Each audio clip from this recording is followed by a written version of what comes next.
Hello, and welcome to the College Sports Corner, the show where we talk about anything and everything in the world of college athletics. I'm your host, Isaac Ray. And I'm Caitlyn Edwards. We are excited to get into everything that happened this past weekend in college football and look ahead to next week and beyond. Absolutely. So, Caitlyn, Week 9 has come and gone, but who was your player of the week for this past weekend? My player of the week was Rocky Lombardi, the Michigan State quarterback, with the win over Michigan, 27-24. He threw 323 yards and 3 touchdowns.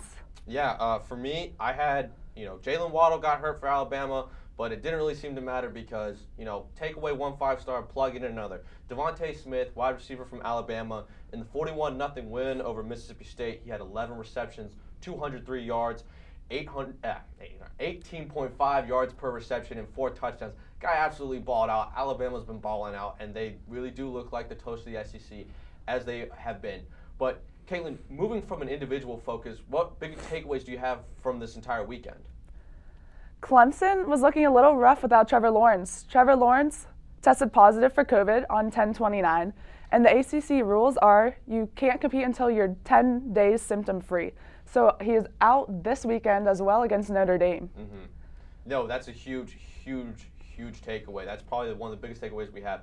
Trevor Lawrence being out for Clemson is a huge deal because we saw how bad they looked against Boston College in that first half. Boston College was controlling that game. It looked scary that, I was like, oh my goodness, Clemson could blow this. But obviously they came back, they did what Clemson did. They showed, they're a good coach team. But missing Trevor Lawrence for this Notre Dame game, that's going to be critical. For me, big takeaway, Oklahoma State.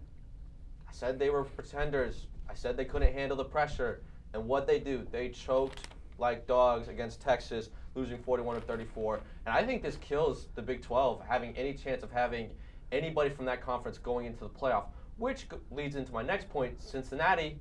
I said before the season started that Cincinnati was a team to consider for the college football playoff. Obviously, the Big 10 wasn't back at that time, but now even though the Big 10's back, the Big 12 looks bad. A couple teams loses here and there. If Clemson loses this weekend, but if Notre Dame beats them again in the ACC championship, how's that going to play out? I think Cincinnati could sneak in there. Who knows? Also, Missouri, Florida. What a fiasco that was. At halftime, Kyle Trask gets hit late. A kind of brawl breaks out. You have coaches, in Drinkowitz and Mullen going at each other. Mullen after the game wearing the Darth Vader mask. It just looked like a clown show, honestly. And I don't think Florida's really focused or where they need to be when they have a big matchup against Georgia this coming weekend. But, moving forward, we're halfway through the season. For some schools just getting back like the Pac-12. But looking at the Heisman race, who's your Heisman frontrunner right now, Caitlyn? Of course, I have Justin Fields, quarterback for Ohio State. Mm-hmm. He threw 318 yards and 4 touchdowns against Penn State, which is a tough competition for them. It's not like it was against Boston College. Mm-hmm. True. Man, Boston College has been taking a beating this season. I don't know why, but Boston College has turned into the punching bag of this show. I don't know why. They're not terrible, but yeah, I agree with you. Boston College, not the greatest competition, but you can only play who you're playing. For me, I got Mac Jones, quarterback out of Alabama. One of the big questions Alabama had going into this year was how could Mac Jones replace Tua and Jalen Hurts before him? How could he fit? He's fitting right in. He's got tons of talent around him, but he's using it to his maximum ability. 2,196 yards, 6 touchdowns, only 2 interceptions. He's played some of the best defenses in the country. He's only got 2 interceptions. So I got to give him credit for what he's doing. A QBR of 95.5, which is second best in the country. And he's got 3 games with 4 touchdowns. This guy's absolutely balling out. So Fields, absolutely was a front runner from the beginning. But I like Mac Jones. If he keeps putting up numbers like this, it's going to be tough. And obviously you can't count out Trevor Lawrence. But, with him being out with COVID, he's missing one of the biggest games of his season against Notre Dame. So we'll see how that can play a factor in it. But speaking of teams in the top 3, such as Ohio State, Clemson, and Notre Dame, Caitlyn, is there anybody else who can really compete with those top 3 teams? Ohio State, Clemson, Alabama. Those are the top 3 teams that seems like they've been there for forever now. Mm-hmm. Who's that 4th team that can compete with them? I really think Notre Dame. They have the game against Clemson this weekend without Trevor Lawrence, which I think will be a good game for Notre Dame. Yeah. They have Ian Book, who's super talented, but I think they would need some pass catchers to emerge to be able to compete with Alabama, Ohio State. Yeah, absolutely. I think, Notre Dame's defense, I don't think they are getting enough credit. They're good. And I think they're going to show how good they are when they face a Trevor Lawrence's Clemson. And obviously they would have to face them again in the ACC Championship, most likely, considering Trevor Lawrence is probably going to be back. We hope he comes back because he's good for college football. But like you said, Ian Book, he's balling out. And I think, that team, if they can get a couple more players to step up, and I think if they're going to have a week, this is the week to do it. Their defense is solid. Ian Book's leading the charge for the Fighting Irish, so I think they're definitely a team that can compete. I also have Georgia. The second half against Alabama looked bad, but that first half against Alabama, they played well. They had a lead going into halftime, and they looked good. They looked like they could compete, but it all fell apart in the second half. The key for them, they have to figure out what's going on the offensive side of the ball. They looked terrible against Kentucky this past weekend.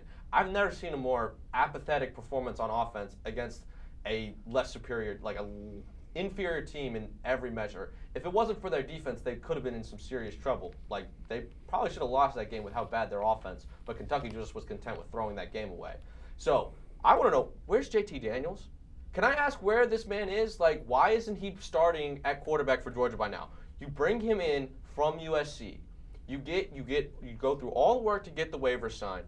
Where is he? Why isn't he playing? Stetson Bennett's a good quarterback, but I feel like JT Daniels is one of the top quarterbacks in the country, or at least he could. Where is he? I think they bring him out this week for Florida, but if they don't and they don't figure out what's going on offense, then they can scrap any chance of competing with Alabama's or anybody else for that matter.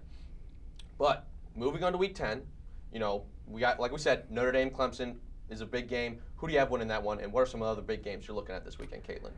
That's definitely a tough one, but I decided to go with Notre Dame just because missing Lawrence and Ian Book. I keep mentioning Ian Book, just super talented. Yeah. Notre Dame is talented offensively and defensively. But Clemson did destroy Notre Dame in the 2019 college football playoff semifinal. Yeah. So, I think Notre Dame's going to be hungry from that and get ready to go. Yeah.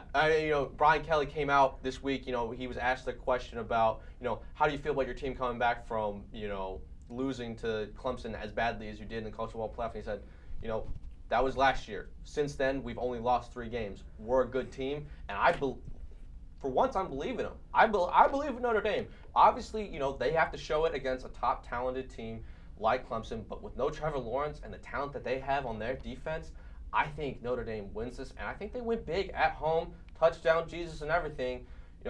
Shake down thunder from the sky, Fighting Irish, and I got them winning big this weekend over Clemson without Trevor Lawrence. I also have Florida versus Georgia, number 8 versus number 4 or number 5, wherever Georgia is in the polls now because of playing poorly against Kentucky. But I have Georgia winning it, but they got to get their offense going. I think that their defense keeps them in the game, and I think they bring JT Daniels in some point during the game.